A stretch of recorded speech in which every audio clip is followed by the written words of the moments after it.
entendamos la cadena de oro de Dios en la salvación. Y es que nuestra gloria, amados hermanos, no está en llegar a un lugar, sino en llegar a ser algo en Cristo. Dios ha resuelto transformarnos hasta ser a la imagen de su Hijo, por lo cual alcanzaremos este propósito de Dios porque Él nos conoció de antemano. Y no solamente nos conoció, sino que Él predestinó que llegaremos a ser conforme a la imagen de su Hijo desde la eternidad. Llegado el momento cuando nos es presentado el Evangelio, nos llama eficazmente y por el poder de ese llamamiento santo, como le llama también la Escritura, venimos a ser nuevas criaturas con una nueva disposición en nuestro corazón para abrazar al Cristo que nos es presentado por el glorioso don de la fe que Dios pone en tu ser cuando te hace nacer de nuevo y puedas tú ahí creer en Cristo, para entonces comenzar, después de ser declarados justos, de lo que hablaremos hoy, ese proceso de santificación y alcanzar el objetivo de nuestra santificación, de nuestro conocimiento previo por Dios, nuestra predestinación, que es el ser hechos a la imagen de Cristo. Así es que la gloria no es un lugar, la gloria es un punto en nuestras vidas en donde ha de manifestarse la perfecta obra de Dios y a lo cual la creación con esperanza espera ver nuestra manifestación. El título de este sermón es Seguridad absoluta en los brazos de Dios, tercera parte. Y hemos estado hablando acerca de esta necesidad de seguridad que tenemos todos los seres humanos. En un mundo cambiante en donde las circunstancias, las situaciones, pues son cambiantes de momento a momento, el saber que Dios nos conoció de antemano y que tiene, perdónenme, y que tiene en mente un destino para nuestro ser, debe llenarnos de esperanza en medio de la incertidumbre que tenemos. Ya hemos hablado del deseo de la seguridad física, emocional y financiera que todos los hombres buscan, pero la única que satisface y puede darte certeza en el resto de necesidades de seguridad que tengas es tener seguridad espiritual y eterna, y eso solamente se obtiene por medio de Cristo. Y esa seguridad eterna viene de acuerdo con lo que la palabra de Dios enseña, con un entendimiento de que los que hemos creído no fuimos al garete de una manera arbitraria creyentes, sino que Dios nos conoció de antemano para que creyésemos en su Hijo. Esto es extrañísimo para la mentalidad de los hombres caídos y de hecho es hasta repugnante para los hombres pensar que Dios escoge a un grupo determinado de personas para que lleguen a conocer a Cristo y otros no. Y eso me parece que es un intento del corazón malvado de los hombres que pretenden ser mejores que Dios, más justos que Dios y más amorosos que Dios. Amados, nuestro Dios cuida de cada uno de nosotros y ejecuta perfectamente su plan en nosotros día con día.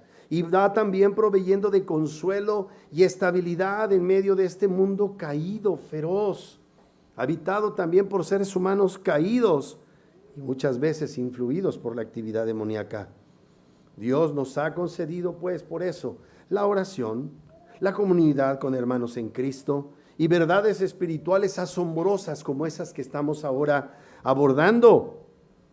Toda esa palabra de Dios tiene firmeza y seguridad porque tiene como fundamento el carácter veraz y fiel de Dios.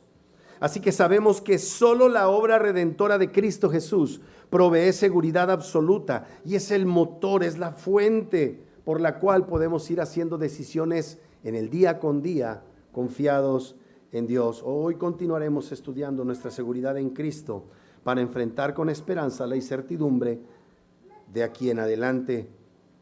Dice el versículo número 29 y 30, porque los que antes conoció también los predestinó para que fuesen hechos conforme a la imagen de su Hijo. Observen, conoció, predestinó de este versículo número 30. ¿Para qué nos predestinó y nos conoció? Para que fuésemos hechos conforme a la imagen de su Hijo, para que Él sea el primogénito de muchos hermanos. Versículo 30, ya los que predestinó para ser hechos a imagen y semejanza de Cristo, a estos llamó. En otras palabras, los que llegan a creer eficazmente, los que llegan a creer por el llamado eficaz del Evangelio, tenían que creer en el Evangelio. Y a los que llamó, a estos también justificó. Cuando creyeron en Cristo, Dios hizo una declaración en su tribunal que tiene efectos eternos. No tiene que ver con su cualidad humana, sino con una declaración de Dios de que son justos delante de Él por creer en Cristo. Y dice, y a los que justificó, a estos también glorificó. Está garantizado que llegaremos a la predestinación de llegar a ser hechos a la imagen y semejanza de Cristo.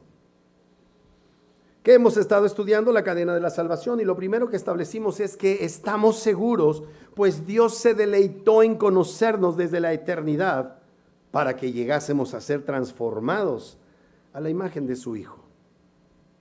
Ese es el deseo de Dios para tu vida. Si eso implica prosperidad o pobreza, lo usará. Si eso significa enfermedad o salud, lo usará. Dios va a usar todos los recursos de los que Él se allega por su propio poder y su iniciativa para cumplir su propósito para contigo. Este es el primero de los eslabones de esta cadena, y aunque hay 4 expresos, que es Dios nos conoció, nos predestinó, nos llamó y nos glorificó, ¿verdad? Este conocimiento, esta predestinación, este llamado, esta justificación y glorificación, incluye también ahí un concepto que no está expresamente mencionado y que es la santificación, pero esa es la forma en la que Dios va a obtener su propósito.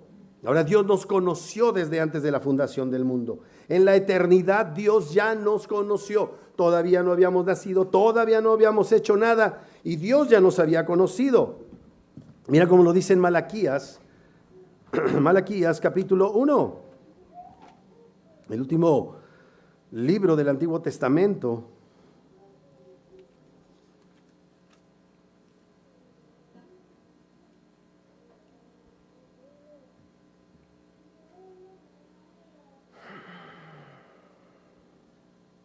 Dice: profecía de la palabra de Jehová contra Israel por medio de Malaquías, versículo 1 del capítulo 1. Yo os he amado, dice Jehová, y dijisteis, ¿en qué nos amaste? ¿No era Esaú hermano de Jacob? Dice Jehová, y amé a Jacob, y a Esaú aborrecí, y convertí sus montes en desolación, y abandoné su heredad para chacales en el desierto. Entonces aquí vemos cómo Dios hace elecciones, no sobre la base del carácter de las personas, sino una elección soberana. Jacob no era mejor que Esaú.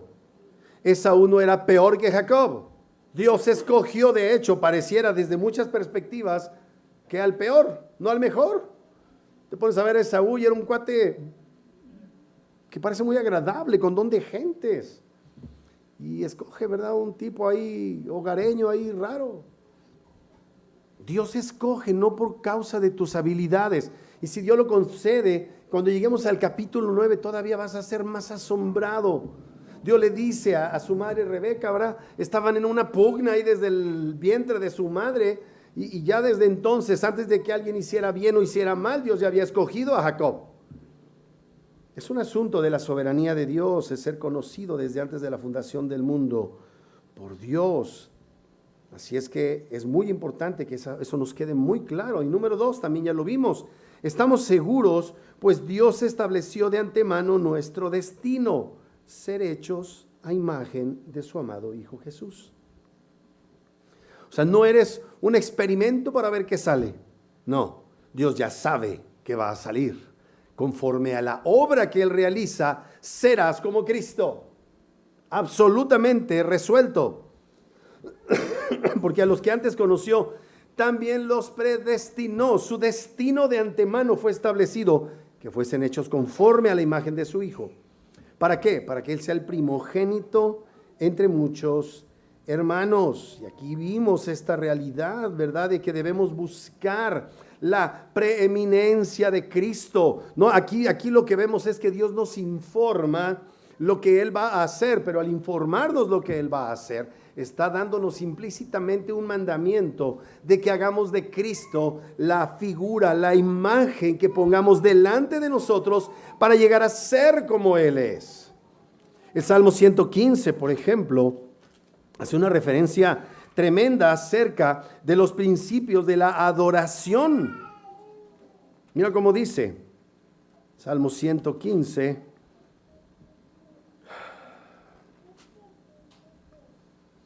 No a nosotros, oh Jehová, no a nosotros, sino a tu nombre da gloria, por tu misericordia, por tu verdad.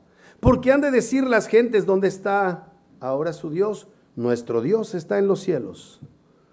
Todo lo que quiso, ha hecho. Los ídolos de ellos, de estos que se burlan, preguntando, ¿dónde está tu Dios? A ver, no que muy cristiano. Pues no que, a ver, Israel, ¿cómo? Si tu Dios era tan poderoso, ya te conquistamos, decían los babilonios, decían los asirios. Nuestro Dios está en los cielos, todo lo que quiso ha hecho. Los ídolos de ellos son plata y oro, obra de manos de hombres. Tienen boca, mas no hablan, tienen ojos, mas no ven, orejas tienen, mas no oyen, tienen narices, mas no huelen, manos tienen, mas no palpan, tienen pies, mas no andan, no hablan con su garganta. Semejantes a ellos son los que los hacen y cualquiera que confía en ellos. Es decir, teniendo estas representaciones de manos, pies y ojos, ¿qué son los ídolos? Cosas inútiles. No sirven. Así son. ¿Quiénes? Los que confían en ellos, los que los hacen. Pero Dios no es resultado de tu concepción. Dios se te ha dado a conocer. Dios quiere que lo conozcas. Y entonces en tu conocimiento de Él, en este caso de Cristo, está tu utilidad. Si tú eres un idólatra, eres un completo inútil. No sirves para nada. Pero si has creído en Cristo, le eres útil a Dios. Cumples tu propósito. Cada cosa tiene un propósito. Dios no hace las cosas sin un propósito. El propósito de haber hecho Dios al hombre era hacerlo a la imagen de su Hijo. Pero cuando el hombre cayó, como vimos que le dio Dios promesas, el día que comas de este árbol del conocimiento del bien y del mal, el día que de él comas ciertamente morirás, es que el hombre se hizo inútil por creer un reporte falso en el capítulo 3. ¿Cuál es el reporte que tú tienes de lo que Dios quiere de ti?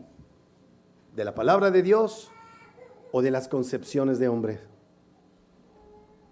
Mira, el marxismo tiene en mente un nuevo hombre. Los socialistas quieren un nuevo tipo de sociedad fundada en un nuevo hombre, pero la imagen del hombre socialista, según la filosofía marxista, es completamente contraria a Cristo. Es una religión idolátrica, falsa. No hay nuevos hombres. Lo que hacen es hacer peores a los hombres. De hecho, les mandé por ahí un video, espero que lo hayan visto. La primera revolución sexual que se vivió en el siglo XX, no fue la revolución sexual en los Estados Unidos, sino la revolución sexual de los bolcheviques que impusieron el libertinaje sexual en las damas al punto de nacionalizarlas para que se convirtieran en disfrute sexual de los jóvenes y estos perdieran todo sentido de valor, todo sentido. Si no lo viste, velo. Las damas son valiosísimas y en su sexualidad hay un regalo especial, pero si eso no se mantiene en el cauce correcto, va a destruir sociedades.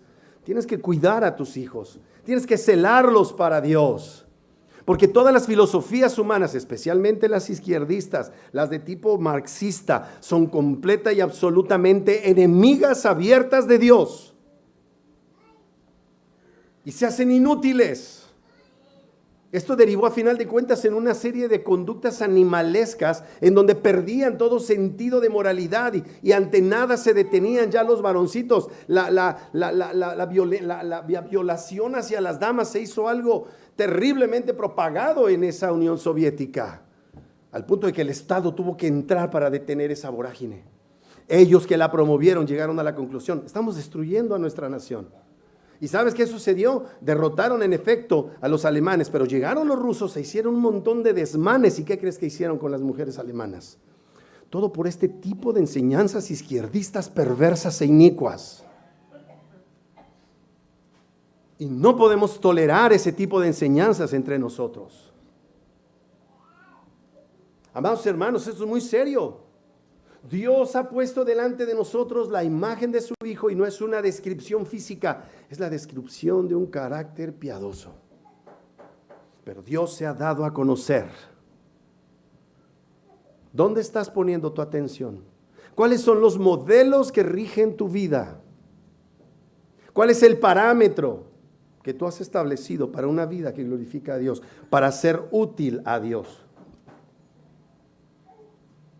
Dios me libre de presentarme yo como el ejemplo de tu vida para serle útil a Dios. No, la imagen que debemos tener es la imagen escritural del carácter de Cristo. Debemos buscar la preeminencia de Cristo. Debemos, como creyentes, asumir la responsabilidad de llegar a ser conformados a la imagen del Hijo de Dios. Cristo debe ser preeminente en todos los aspectos de nuestra vida. Cristo debe ser exaltado con humildad por parte de nosotros, porque Él, amados hermanos, es el primogénito de Dios, el deseado, el amado, el aprobado por Dios. Él tiene prioridad en tiempo, Él es el más importante, porque Él ni siquiera está sujeto al tiempo. Él es Dios desde la eternidad y hasta la eternidad. Él es el soberano Mesías que Dios envió para la redención de su pueblo. Número 3, estamos seguros, pues Dios nos llamó irresistiblemente para transformarnos a la imagen de su amado Hijo. Amado, si Dios no obra en tu corazón, tú no vas a escoger ser como el más sublime ser que es nuestro Señor Jesucristo.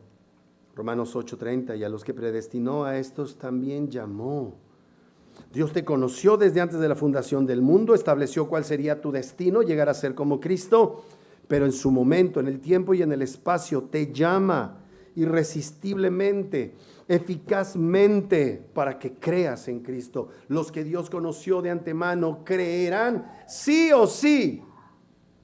Hay un número determinado de escogidos por Dios que creerán por la predicación universal del Evangelio, a los cuales Dios hará eficaz ese llamamiento al arrepentimiento. Muchos son llamados, pocos los escogidos. Llamamiento eficaz le llamamos los que estudiamos la Biblia, y por eficaz queremos decir que es un llamado irresistible. No puedes resistir la gracia de Dios si has sido predestinado para llegar a ser como el Hijo de Dios, si Él te conoció de antemano. Y número 4, esto es lo que estaremos estudiando el día de hoy. Estamos seguros, pues Dios nos justificó para ser transformados a imagen de su amado Hijo. Fíjate cómo dice el texto: y a los que predestinó, a estos también llamó, y a los que llamó, a estos también justificó. Eso es lo que vamos a ver. Y a los que justificó, a estos también glorificó. Eso será el siguiente punto. Esta justificación de pecadores por medio de la fe es el gran tema del libro de Romanos, es el gran tema del libro de Gálatas.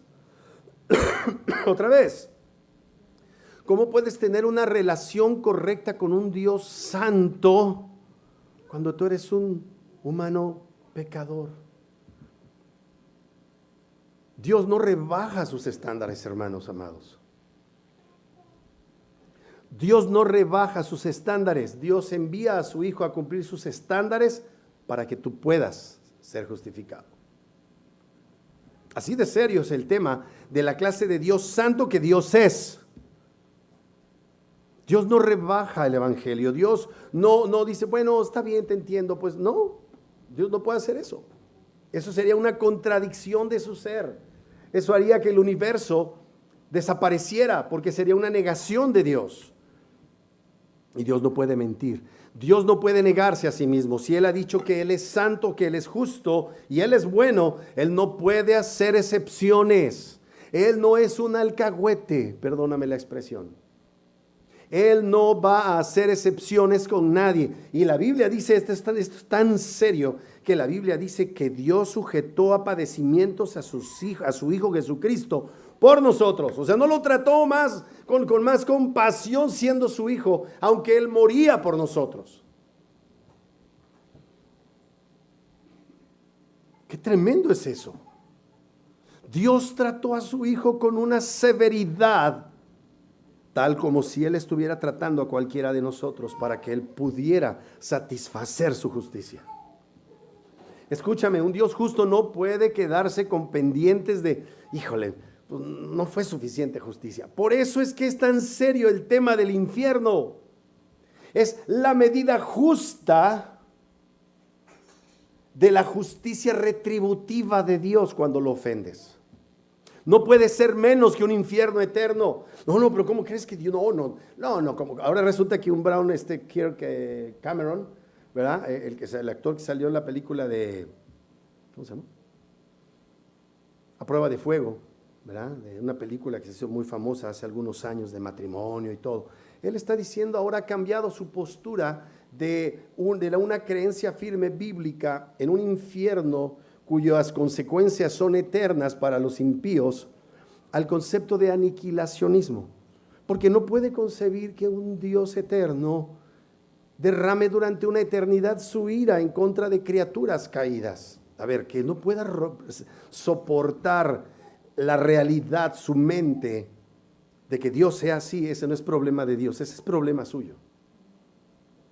Dios tiene, a ver, si Dios es un Dios santo, y además es eterno, ¿es santo temporalmente? Es santo eternamente. Dice, toda buena dádiva y todo don perfecto proviene del alto, del Padre de las luces, en el cual no hay sombra de variación. No cambia. Uno de los atributos de Dios es la inmutabilidad. No cambia. Permanece en el tiempo. Y su palabra es igual. Su palabra permanece, es eterna. Lo que Dios llamó malo, es malo. Y sigue siendo malo y seguirá siendo malo. Y cuando tú ofendes a un Dios eterno, las consecuencias de ofender a un Dios eterno tienen que ser eternas. Me apena mucho si esto te causas, qué pena, pero eso no cambia las cosas. No nos dejamos guiar, amados hermanos, por nuestras emociones. No, es que yo no puedo creer en un Dios. No importa lo que tus emociones quieran aprobar de Dios. Dios es el que es. Y Dios es santo, bueno, no puede tolerar el mal, no puede quedar impávido, no puede quedarse sin actuar cuando su honra es ofendida. Por eso el gran tema de la Biblia es, ¿qué hacemos si somos pecadores? ¿Cómo resolvemos el haber ofendido a Dios en Adán? Y no solamente en Adán, sino en nuestro proceder de cada día, porque ofendemos constantemente a Dios. ¿Cómo puedes estar tan tranquilo ahí sentado cuando hoy mismo quizá ofendiste a Dios antes de venir a la iglesia? ¿Cómo te atreves? Solamente hay una razón. Dios envió a su Hijo a hacer por ti lo que tú no podías hacer y a pagar por tu culpa en una cruz. Por eso podemos estar en esta tarde aquí reunidos, porque Dios nos declaró justos. Y eso no es una declaración, amados hermanos, que tomemos a la ligera. La justificación de pecadores por medio de la fe delante de un Dios santo y justo es el gran tema de esta carta. Y por eso Pablo la introduce. Mira cómo dice en Romanos 1:17, porque en el Evangelio La justicia de Dios se revela por fe y para fe, como está escrito. Mas el justo por la fe vivirá. Ahora, hay una diferencia en este asunto de la justificación. ¿Por qué no somos católicos romanos en esta iglesia? Porque hay una diferencia en el concepto de justificación que nosotros sostenemos en comparación con la teología católica romana de la justificación. En la teología romanista, la justificación es el concepto central que hace referencia, escucha esta palabra, al proceso mediante el cual una persona es considerada justa ante Dios. Para ellos la justificación es un proceso. Para nosotros, los protestantes, la justificación es la declaración de Dios de inocencia. Son cosas diferentes. Porque en una, tú vas a lograr por tus propios méritos ser declarado justo. Y en la otra, es a causa de los méritos de alguien más que tú puedes ser declarado justo por Dios. Es muy diferente el proceso de justificación que una declaración forense, como le llamamos los protestantes a la justificación. Es en el tribunal de Dios se hace una imputación de inocencia a aquellos que creen en Cristo. En el catolicismo es el proceso en el cual tú estás involucrado para llegar a ser declarado justo delante de Dios. En este proceso se incluyen tanto la fe como las obras. Y esto distingue este concepto de la justificación romanista papista de otras interpretaciones cristianas, especialmente nuestra perspectiva protestante de la justificación por la sola fe. Tú crees en Cristo, decimos los protestantes, y en ese momento, al creer en Cristo, eres declarado justo por Dios. ¿Cuáles son los fundamentos de la justificación romanista? La gracia de Dios. Nosotros también creemos esto. En efecto, la justificación es un regalo de Dios, no algo que los seres humanos logran por sí mismos. Ahí, en el caso del romanismo, la gracia es otorgada por Dios a través de los sacramentos y el mantener la fe. Entonces estamos hablando de una mezcla entre fe y obras, porque la justificación implica una cooperación entre tu fe como individuo y tus acciones correspondientes. Claro, la fe es fundamental, pero tan fundamental como las obras que te hacen obtener el mérito para llegar a ser justo delante de Dios. En esas obras se incluyen los sacramentos, que ustedes saben que son 7 desde la perspectiva romanista, pero en especial los sacramentos del bautismo y la Eucaristía, por una virtud que ellos llaman, se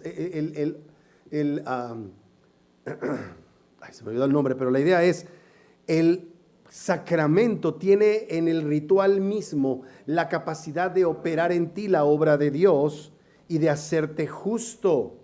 Y por eso el bautismo y la Eucaristía son esenciales para la vida de un católico romano.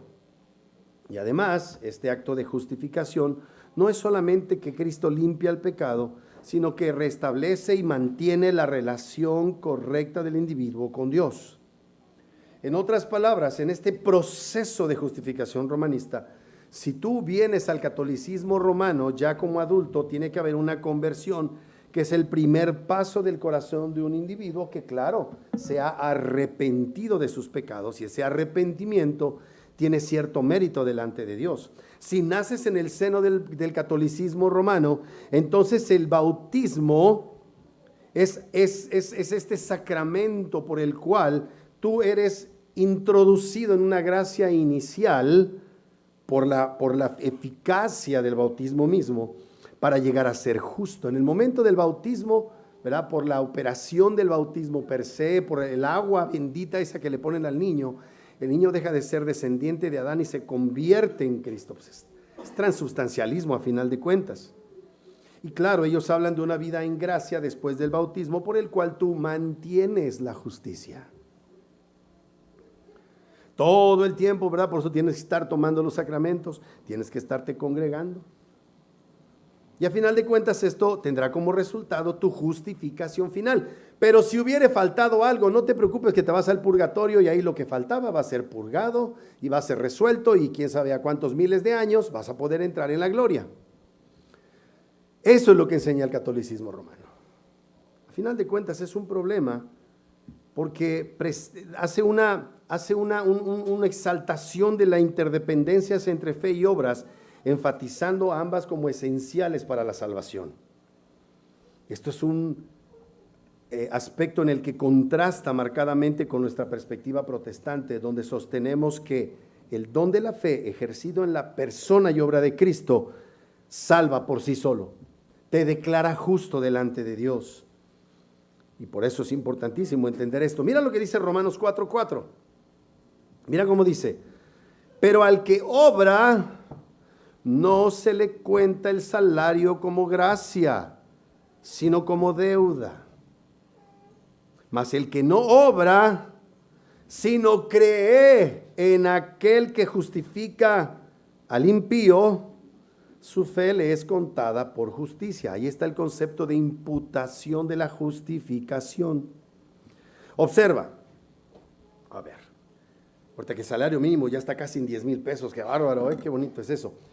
Si tú vas a trabajar 15 días y tu patrón te dice, te voy a pagar, estuviste trabajando 15 días, te voy a pagar 15 días de tu salario por pura gracia. ¿Cómo lo vas a tomar? Con una ofensa. ¿Por qué? Porque lo trabajaste, ganaste el derecho de recibir una retribución a tu trabajo. No es gracia. ¿Me explico? Por eso la Biblia dice que Dios aborrece al que se queda con el salario de alguien que ya trabajó, porque es una deuda. Si algún día llegas a ser empresario, ¿verdad? y retienes una nómina, te vas a meter en un problema con Dios. No hagas eso. No andes calentando dineros ajenos. Paga los salarios. ¿Sí? Entonces, cuando cuando un trabajador te dice, ya hasta aquí, ya se devengó mi semana de trabajo, yo vine en los horarios establecidos, cumplí mis labores, no te presenta la idea de que es por gracia que tú le das. Es una obligación que tienes con él. Por eso dice ahí, pero al que obra no se le cuenta el salario como gracia, sino como deuda. Entonces, cuando tú haces algo bajo la idea de la fe y pretendes que se te debe algo, estás en un serio problema, porque en la fe no se toman en cuenta las obras.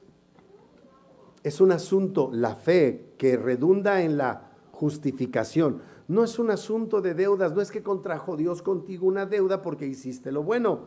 No, mas el que no obra, sino cree en aquel que justifica al impío, su fe, no la obra, su fe le es contada por justicia. Entonces Dios te da para que obtengas la justificación, porque la fe es un don, no es algo inherente a ti. La fe inherente es la de los idólatras, como vimos hace un momento en el Salmo 115. Es una fe supersticiosa que le pone a un muñeco orejas, ojos, boca, pies, para que no sirva para otra cosa más que para una representación, pero es una concepción de los hombres que quieren ganar méritos con una imaginación, con el resultado de su imaginación. No sirve. La fe natural de los hombres no sirve, tiene que ser un don dado por Dios para creer en la persona de Cristo. Tu fe no es una obra, tu fe es algo que Dios te da para que puedas asirte de Cristo. Fíjate cómo dice, mas al que no obra, fíjate lo que cree, sino cree en aquel que justifica al santo. ¿Así dice? Es decir, tienes que creer algo acerca de ti para que Dios te pueda declarar justo. ¿Qué tienes que creer acerca de ti? Que Dios justifica ¿a quién? Al impío. ¿Qué eres cuando estás creyendo? ¿Cambió tu naturaleza por haber creído? ¿Qué eras cuando creíste? Un impío. Pero ya sabes que eres impío. Antes ni sabías, pensabas que eras bueno. Observa lo que está diciendo el texto.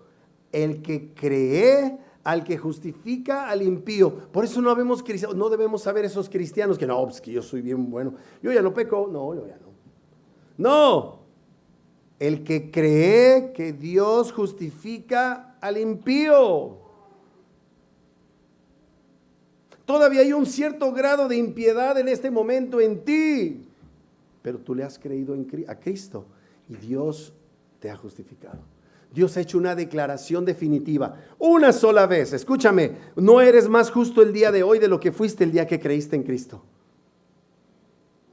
Para Dios eres tan justo el día de hoy como cuando creíste en Cristo. Y el día que mueras, seguirá teniendo Dios en la misma valoración de ti como justo. ¿Por qué? Porque descansa en las obras de Cristo, no en tus obras.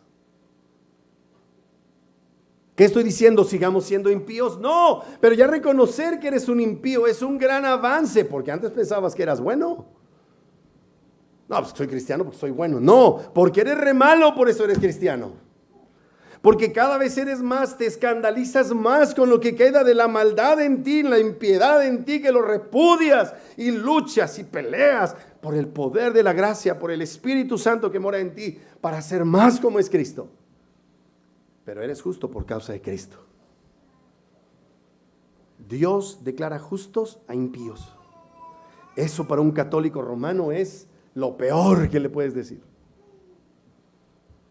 Pero si son unos impíos, sus curas pederastas, malvados, perversos, Dios me libre, ¿verdad? Pero, porque a cualquiera le puede pasar. Pero si no sabes, no estás dispuesto, no conscientes en la posibilidad de que podrías hacer las cosas más inimaginables aún como creyente, estás en un serio problema. Dios justifica a gente, declara justo a gente que todavía puede hacer cosas malas. Miserable de mí, decía Pablo al final del capítulo 7.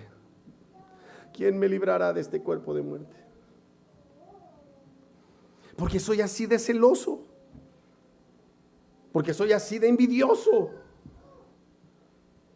Pues no es que te autoconsueles diciendo, bueno, no le hace. No, sigue siendo incómodo ser envidioso, ser celoso, ser chismosillo. Pero ya sabes que eso está mal y quieres más de Cristo. Ya no aceptas. Dices, Dios, tú, de verdad tan gloriosa es la obra de Cristo y hoy eres tan justo como el día que creíste en Cristo y el día que mueras, no sé si queden 10, 20, 15 años por delante. Por causa de Cristo, Dios te declara todavía como la primera vez que creíste, justo. Pero el Espíritu Santo te trae azorrillado. Eso es seguro. Y te trae a marchas forzadas. ¿Me estoy explicando? Es un sinsentido que un cristiano se sienta bueno por sí mismo, como, no, pues es que, ahora sí, ¿verdad? Me acuerdo que echábamos competencias de quién oraba más tiempo, ¿verdad? No, hombre, si supieras cuántas horas oraba. Yo estuve en la presencia 8 horas, ¿no?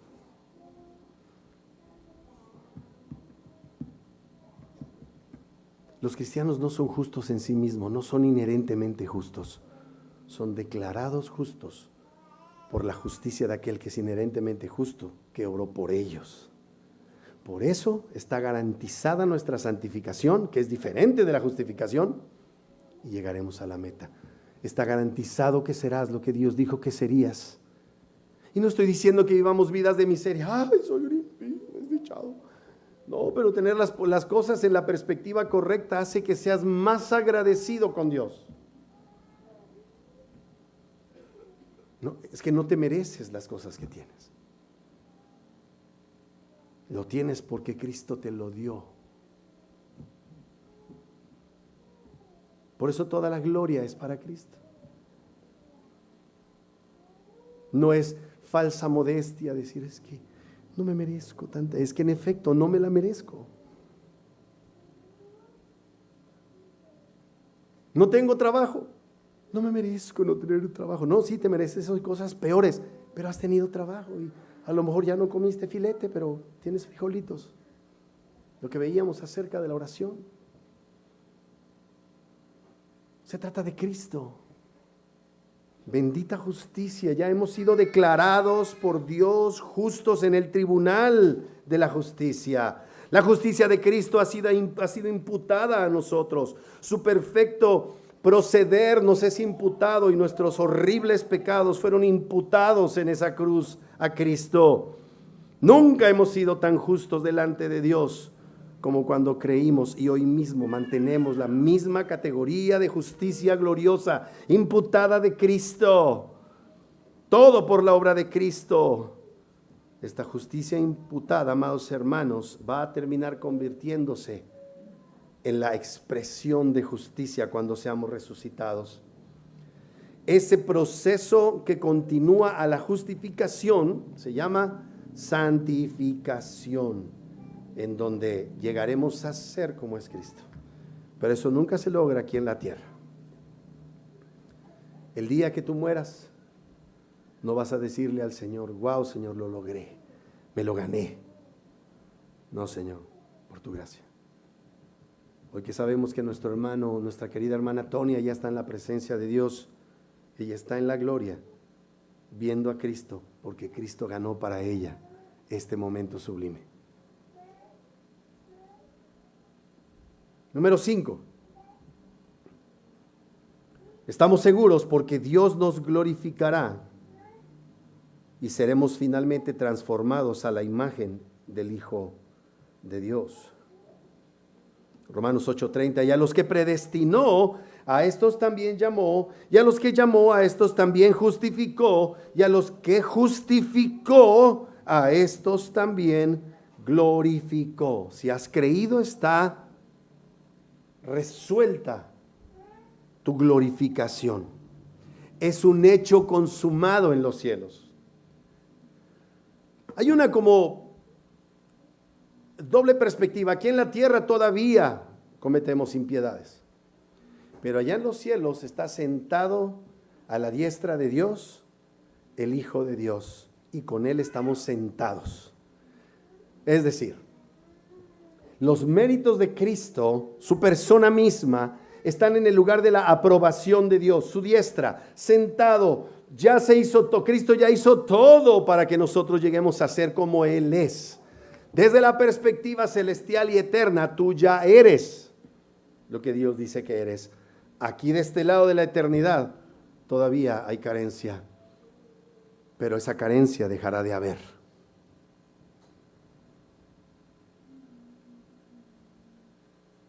Tenemos promesa, por eso, de que todas las cosas ayudan a nuestro bien. ¿Cuál es nuestro bien? Llegaremos a ser como Cristo. Nuestra gloria está garantizada. Compartiremos la gloria de Cristo. Romanos 8:17, y si hijos, también herederos, herederos de Dios y coherederos con Cristo, si es que padecemos juntamente con Él, para que juntamente con Él seamos glorificados. No hay mayor bien para los discípulos de Cristo que ser hechos a la imagen de su Redentor. Ese es lo que Dios ha dicho que es tu máximo bien. No que no te vaya de repente mal aquí en la tierra. No que no llegues a experimentar enfermedades o calamidades. No, mis amados, el bien supremo de Dios está resuelto, está determinado. El bien supremo de Dios no es que no pases un problema, es que aún ese problema te ayude a tu bien supremo, llegar a ser como Cristo.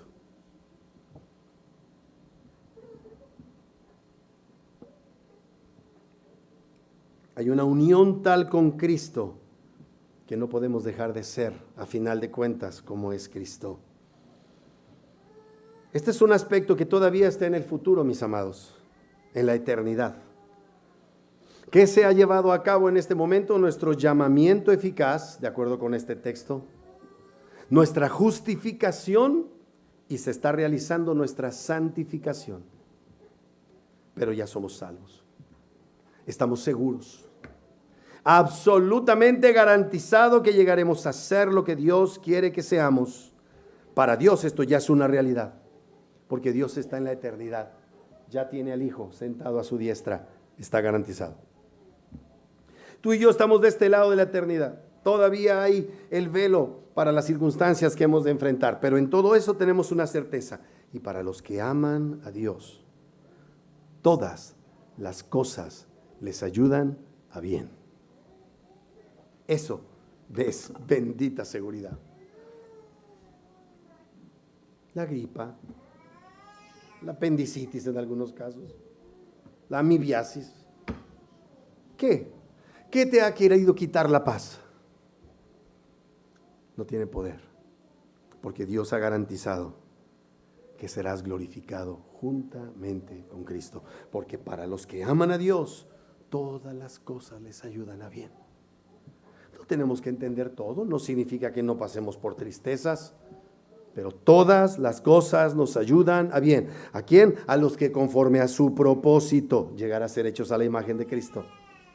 Son llamados precisamente para eso. Dios tiene algo en mente para ti más glorioso, que te vaya muy bien aquí en la tierra. Está bien si nos va bien aquí en la tierra, yo no estoy opuesto a eso. Y de hecho lo creo, nos ha ido muy bien por su gracia hasta este día, a pesar de los pesares. Muy bien. La mayor parte del tiempo en nuestras vidas hasta este momento ha sido bienestar, verdadero bienestar, por causa de Cristo. Palabra tan chorreada, ¿verdad? Pero en verdad, pues si has experimentado algo bueno, prepárate, verás, a final de cuentas, a Cristo en tu vida formado, a Cristo en tus seres amados, y Dios te concede la bendición de que con ellos vengas a la iglesia, a Cristo conformado en ellos. Yo amo a mis hijos, pero eso no significa que no vea sus defectos, y estoy seguro que ellos hacen lo mejor que pueden para amarme, ¿verdad? Pero yo no seré todo el tiempo que soy. Disfrútenme, pero no me quedaré como soy. Seré hecho a la imagen de Cristo. Gócense en eso. Gócense en eso. Dios hará su obra. En conclusión, Dios nos escogió desde antes de la fundación del mundo para que seamos hechos a la imagen de su Hijo. No hay mayor bendición para los discípulos del Señor Jesucristo que ser hechos a la imagen de su Redentor por una eternidad. Por los méritos de Cristo tenemos todo. Nuestro amado Señor es nuestro hermano mayor, nuestro primogénito, nuestro modelo, nuestra aspiración, y a Él nos debemos. Que Dios bendiga su palabra. Vamos a orar. Padre, te damos muchas gracias por tu bendita palabra, tu palabra que es verdad. Hoy, Señor Dios, nos gloriamos en ti y en nadie más. No hay en nosotros ninguna traza de orgullo, ninguna traza de superioridad sobre nadie, porque no somos mejores que los que no han creído en ti. Fue ese bendito llamado eficaz que nos trajo a ti, que nos atrajo a ti, que fijó nuestra mirada en ti, lo que hoy nos sostiene. Te damos gracias por tu fidelidad y tu amor.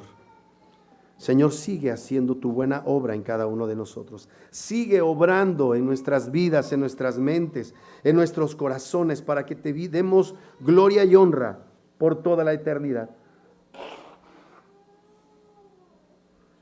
Padre, concédenos vivir conforme a estas benditas palabras, que cuando enfrentemos, Señor, la realidad de nuestra debilidad y de nuestras miserias, Señor Padre, no seamos desalentados, sino que seamos orientados por tu Santo Espíritu a vivir conforme al Espíritu. Estos son los criterios del Espíritu. Una justicia que no es propia, es una justicia ajena que nos ha sido imputada. Nuestra justicia, Señor, son como trapos de inmundicia, pero la justicia de Cristo es nuestro ropaje, es nuestra alegría y es nuestro gozo. Bendice a tu pueblo aquí reunido con tu preciosa palabra. Lo pedimos todo esto en Cristo Jesús. Amén.